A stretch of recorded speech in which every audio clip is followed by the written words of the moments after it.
वजन कमी करण्यासाठी डाएट करायचं असं ठरवलं की मनात पहिला प्रश्न येतो, आता डाएट निवडावं कसं? खायचं दर 2 तासांनी का दिवसातून 2च वेळा? हा मला वाटतंय सगळ्यांच्या मनात भेडसावणारा एक महत्वाचा प्रश्न आहे.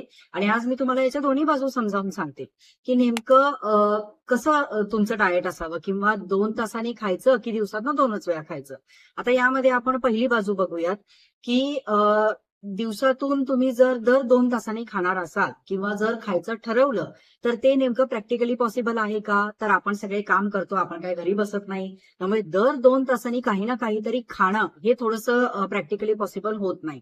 आपण आपल्या कामाच्या गडबडीमध्ये असतो, आपल्याला काही आपले टार्गेट पूर्ण करून द्यायचे असतात. व्हॉटएव्हर जे काही सगळं असेल, पण दर 2 तासांनी खाणं हे प्रॅक्टिकली पॉसिबल होत नाही.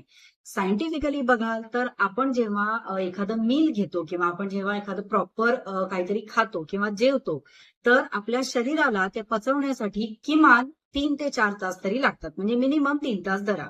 मग असं जर असेल तर आपण दर 2 तासांनी काहीतरी खाल्लं, म्हणजे 9 वाजता ब्रेकफास्ट केला, परत 11 वाजता काहीतरी खाल्लंय किंवा 11 वाजता खाल्लंय, परत 2 वाजता जेवलोय. असं सगळं जर आपण करतो, 2 वाजता जेवलं, परत 4 वाजता काहीतरी खाल्लं. हे जर दर 2 तासांनी आपण काही ना काही मील घेत राहिलो किंवा काही ना काही खात राहिलो, तर काय होतं, की ही जी डायजेस्टिव्ह प्रोसेस आहे, ही मध्ये इंटरप्ट होते. म्हणजे काय, आपण ऑलरेडी जे खाल्लेलं आहे तेच अजून आपल्या बॉडी पचवत नाहीये. आपण लगेचच पुढचं काहीतरी खायला सुरुवात करतो. मग असं असताना ही जर डायजेस्टिव्ह प्रोसेस इंटरप्ट झाली, तर आपलं खाणं जे काही आहे हे पूर्ण पचवलं जात नाही आणि बॉडी मेटाबॉलिझम हे हळूहळू स्लो व्हायला लागतं. मग वजन तर कमी होत नाहीच, पण काही डायजेस्टिव्ह डिस्टर्बन्सेस तुम्हाला जाणवायला लागतील. त्यामुळे दर 2 तासांनी खाणं हे प्रॅक्टिकली पॉसिबल तर नाही आहेच. कामाच्या गडबडीमध्ये आपण विसरून तर जातोच. म्हणूनच बऱ्याच वेळेला डायटिशियन कडून घेतलेलं डाएट हे फॉलो केलं जात नाही. तर जे पेशंट येतात बऱ्याच वेळेला सगळ्यात पहिला त्यांचा महत्वाचा मुद्दा असतो, की आम्हाला डाएट जमेल का?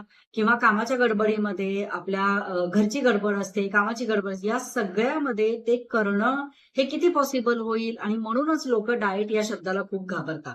तर हे तर आता आपल्याला कळलं, की दर 2 तासांनी खाणं तर आपण शक्यतो सर्वसामान्यपणे रिकमेंड करत नाही. आता काही एक्सेप्शनल केस असतात, की समजा डायबिटीस आहे, गोळ्या चालू आहेत किंवा वीकनेस आहे किंवा अजून काही बऱ्याच कंडिशन आहे, की ज्यामध्ये हे रिकमेंड केलं जाऊ शकतं. पण सर्वसामान्यपणे जर तुम्हाला वजन कमी करायचं असेल, तर मात्र हे थोडंसं बाजूला ठेवूया.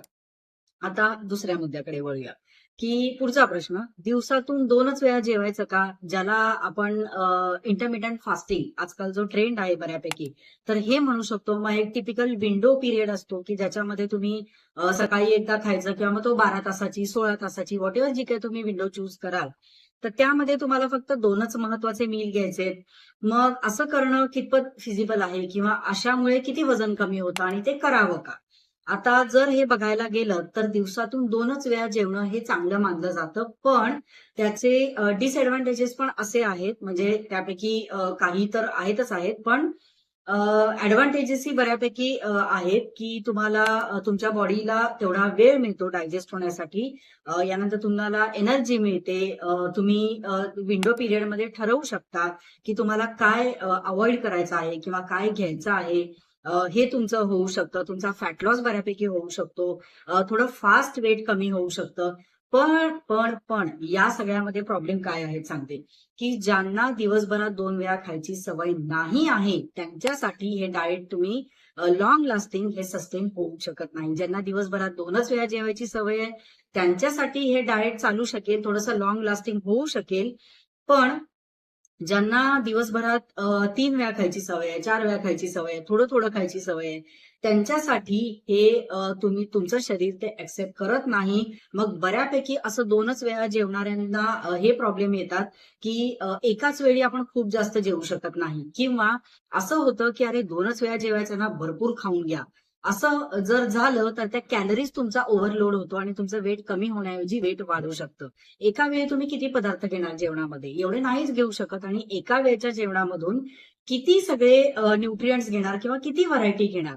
तर असं होत नाही. आणि दुसरी गोष्ट अशी होते, की जर असं ठरवलंच एखाद्याने, की नाही बाबा करायचंच, तर मग काय होतं, की या विंडो पिरियडमध्ये आता काही खायला मिळणार नाही म्हणून आपण भरपूर खाऊन घेतो असंही होऊ शकतं. आणि म्हणूनच यामध्ये मग काय होतं की एकतर खूप जेवणामध्ये 2 जेवणामध्ये गॅप खूप असल्यामुळे ऍसिडिटी होण्याची तक्रार ही जास्त वाढते.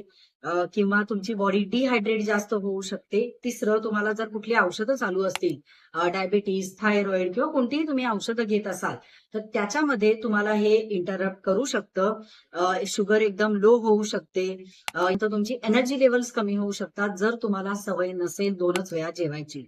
तर हे सगळे बेसिकली यामध्ये गोंधळ आहेत. त्यामुळे मला असं वाटतं की दर 2 तासांनी खायचं का दिवसभरात 2च वेळा जेवायचं, हे जरा दोन्हीही बाजूला ठेवून आपण काहीतरी सुवर्ण मध्य म्हणजेच गोल्डन रूल काढूया. तर आता याचा सुवर्ण मध्य कसा, तर 3 सॉलिड मील जे न्यूट्रिएंट डेन्स पण असतील, म्हणजे काय की ज्यामध्ये सगळे पदार्थ तुम्ही डिवाइड करून दिवसभरात खाऊ शकता. तर असे मील असले पाहिजेत आणि जे पोट सुद्धा भरलेलं ठेवतील. कारण बऱ्याच वेळेला असं होतं की आपण 2च वेळा जेवणार असू ना, तर एक बॅक ऑफ द माइंड तेही असतं की अरे आता हे सकाळी एवढं जेवायचंय आणि संध्याकाळी एवढंच खायचंय. मग मध्ये क्रेव्हिंग्स खूप जास्त वाढण्याची शक्यता असते. आणि म्हणूनच 3 सॉलिड मील असे पाहिजेत की ज्यामध्ये आपण हे सगळं प्रोटीन, फायबर, कार्ब्स किंवा गुड फॅट्स हे सगळं डिवाइड करू शकू. मग काय, तर नाश्ता, दुपारचं जेवण आणि रात्रीचं जेवण. मग या 3 मील मध्ये तुम्ही काय करू शकता की ब्रेकफास्टला थोडं प्रोटीन जास्त घेऊ शकता, दुपारच्या जेवणात एखादं प्रोटीन ऍड करू शकता, रात्रीच्या जेवणात एखादं प्रोटीन ऍड करू शकता. म्हणजे थोडक्यात काय, तर एकदम सगळं करण्यापेक्षा किंवा भरपूर करण्यापेक्षा दिवसभरात तेच मील आपण जर डिवाइड केलं तर त्याचा खूप जास्त चांगला फायदा होतो. दर 2 तासांनी खायचीही सारखी गरज नाही आणि फक्त 2च वेळा जेवायचं हेही आपल्याला त्रासदायक ठरत नाही. आणि म्हणूनच तुम्हाला जर लॉंग लास्टिंग वेट लॉससाठी बघत असाल आणि कमी झालेलं वेट परतही वाढू नये यासाठी बघत असाल, तर वेट लॉसला शॉर्टकट अजिबात करू नका. फास्ट वेट जेवढं कमी होतं इंटरमिटंट फास्टिंगनी, तेवढ्याच फास्ट तुम्ही जेव्हा ते बंद कराल तेव्हा वेट वाढतं. कारण कायमच तुम्ही दिवसभरात 2 वेळा जेवायचं असं काही जणांना जमू शकेल, पण सगळ्यांनाच ते जमेल असं नाही. आणि आपली आतापर्यंतची सगळी आपलं रुटीन जे आहे ते तुम्ही एकदमच चेंज केलं आणि एक्झॅक्टली त्याच्या अपोजिट करायला लागला, तर तुमचं ते डाएट जास्त काळ टिकत नाही. मग असं होतं की आठवडाभर कसं तरी आपण रेटतो आणि मग म्हणतो की आता बास, आता जाऊ दे. आणि हेच कारण आहे की बऱ्यापैकी लोकांचे डायटिशियनकडे जाऊन पैसे देऊन, एवढे सारे पैसे भरून सुद्धा डाएट पुढे फॉलो होत नाही. थोड्या दिवसांनी ते बंद पडतं. कमी झालेलं वजन हे परत वाढण्याची शक्यता असते आणि मग बॉडी आपली काय करते की एकदम स्टक होऊन बसते की आता वेट कमीच होत नाहीये. तर असं करण्यापेक्षा दोन्ही टोकांकडे अजिबात जायचं नाही. आपला सुवर्ण मध्य करायचा आणि नाश्ता, दुपारचं जेवण आणि रात्रीचं जेवण हे 3 मील्स व्यवस्थित ठेवा. याच्यामध्ये जर तुम्हाला भूक लागली तर तुम्ही फुटाणे, चुरमुरे, लाया, मखाणा, एखादं फळ, काकडी असे पदार्थ जे पचायला हलके असतील हे तुम्ही नक्की खाऊ शकता. तर तुम्हालाही जर तुमचं प्रमाणे डाएट घ्यायचं असेल, तुम्ही आतापर्यंत जे तुमचं शेड्यूल आहे किंवा आतापर्यंत जे तुम्ही तुमची लाईफस्टाईल झालेली आहे, तर त्यामध्ये थोडेफार चेंजेस करून जर आपण ते फॉलो करत असू, तर ते लाँग लास्टिंग राहतं. तुमचं टार्गेट अचीव्ह करण्यापर्यंत तुम्ही पोहोचू शकता. अदरवाईज सडन चेंजेसमुळे तुमचं टार्गेट अचीव्ह होत नाही आणि त्यामधलं तुमचं डेडिकेशन जे आहे हे सगळं निघून जातं.